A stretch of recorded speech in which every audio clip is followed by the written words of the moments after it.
कश्मीर, जिसे दुनिया भर के लोग हेवन ऑन अर्थ कहते हैं, लेकिन 22 अप्रैल 2025 की सुबह यही स्वर्ग नर्क में तब्दील हो जाता है, जहां की हवाओं में सिर्फ चीखें और जमीनों में सिर्फ लाशें बिछी हुई थीं। पहलगाम, भारत की सबसे सुंदर जगहों में से एक, उस दिन उस प्री प्लान टेररिस्ट अटैक का एक टारगेट बन चुका था। ये बात है तब की, जब टूरिस्ट अपनी फैमिलीज के साथ बैसन वैली में ट्रैक कर रहे थे, एंजॉय कर रहे थे। तभी 5 हेवली आर्म टेररिस्ट आते हैं।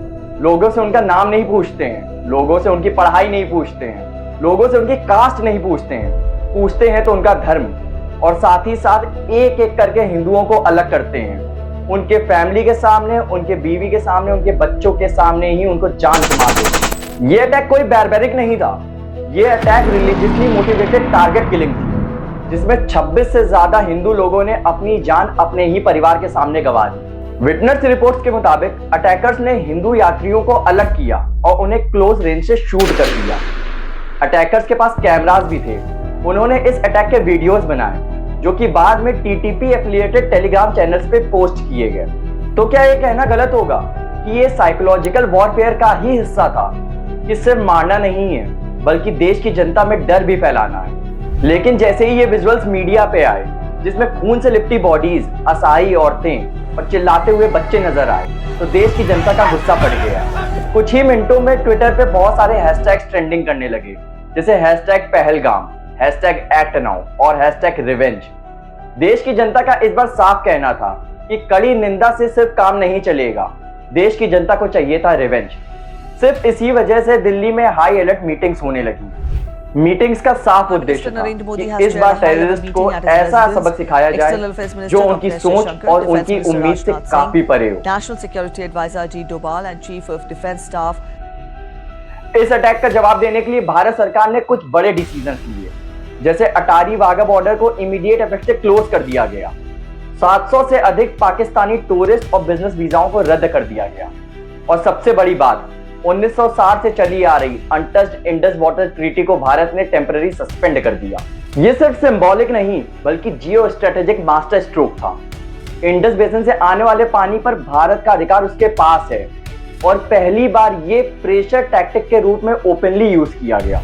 और तभी पीएम नरेंद्र मोदी ने एक हिस्टोरिक स्टेटमेंट देते हुए कहा कि आतंकवादियों को उनकी कल्पना से भी परे सजा मिलेगी। अगर वहां से गोली चलेगी तो यहां से गोला भी चलेगा। अगर तुम गोली चलाओगे,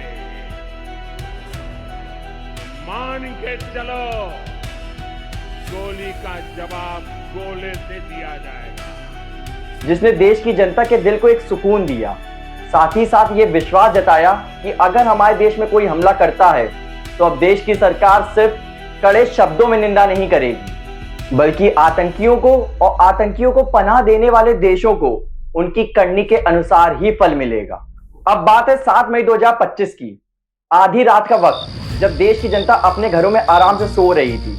तभी इंडियन एयरफोर्स के mark 2 drones, satellite guided munitions और पहले क्लास मिसाइल्स एलओसी पार करते हैं। टारगेट था पाकिस्तान ऑक्यूपाइड टेरिटरीज में उन 9 आतंकी हेडक्वार्टर्स को नस्तो नाबूद करना, जो आतंकियों को पनाह देते हैं और मासूमों की जान लेना सिखाते हैं। ये intelligence inputs raw NTRO share data पे बेस्ड थी। सबसे पहले हिट हुआ स्कार्दू के पास एक high altitude terror training camp, Rawalpindi के आउटस्कर्ट्स, लाहौर के साउथ वेस्ट बेल्ट और साथ ही साथ बहावलपुर के काफी रीजन्स में एयर स्ट्राइक हुई।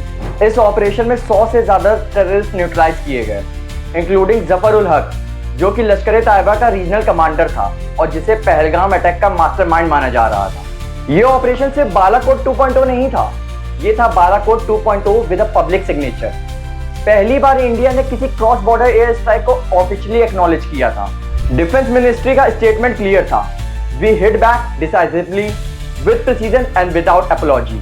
7 मई को भारत द्वारा की गई एयर स्ट्राइक से पाकिस्तान बौखला चुका था, और अब 8 मई को पाकिस्तान रिटेलिटरी शेलिंग स्टार्ट करता है।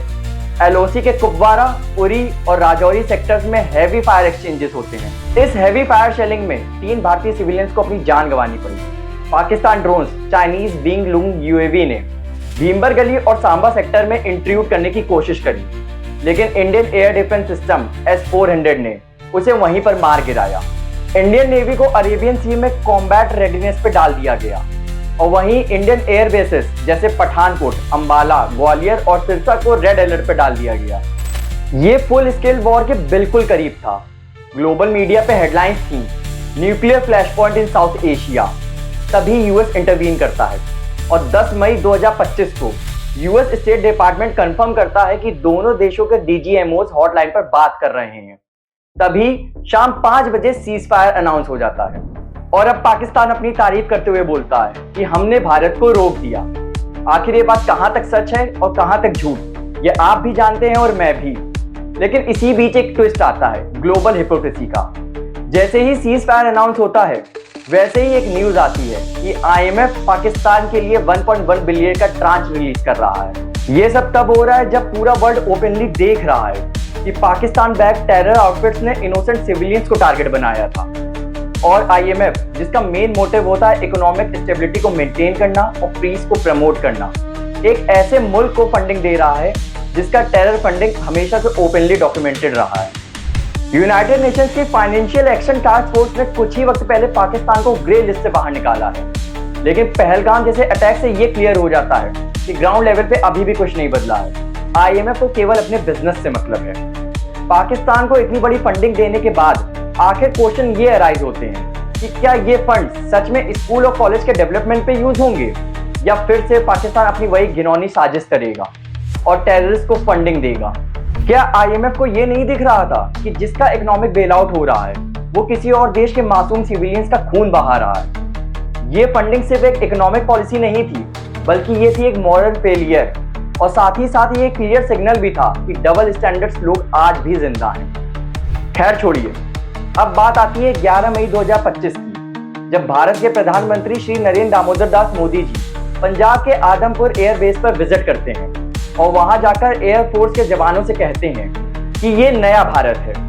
ये अब सिर्फ बॉर्डर पर रुकेगा नहीं बल्कि वहां भी जाएगा जहां से आतंक का जाल बुनता है। उन्होंने इसी के साथ ये भी क्लियर कर दिया कि भारत अब सिर्फ सॉफ्ट पावर बनके नहीं रहेगा बल्कि भारत अब एक हार्ड पावर का सिंबल बनेगा। ऑपरेशन सिंदूर ने भारत की फॉरेन पॉलिसी, डिफेंस डॉक्ट्राइन और रीजनल डायनेमिक्स को एक पल में और एक साथ रीडिफाइन करके रख दिया। एक्सपर्ट का ऐसा मानना है कि 1971 के बाद ये भारत का सबसे बोल्ड क्रॉस बॉर्डर ऑफेंसिव था और इसी के साथ ये क्लियर हो गया कि अब इंडिया का सिक्योरिटी पोस्चर पैसिव नहीं, प्रीएम्प्टिव और साथ ही साथ प्यूनिटिव हो चुका है। तो ये था अप्रैल मई 2025 इंडिया पाकिस्तान फ्लैश पॉइंट, एक टेरर अटैक, एक सर्जिकल रिटेलिएशन, एक नैरेटिव वॉर और साथ ही साथ एक नया भारत।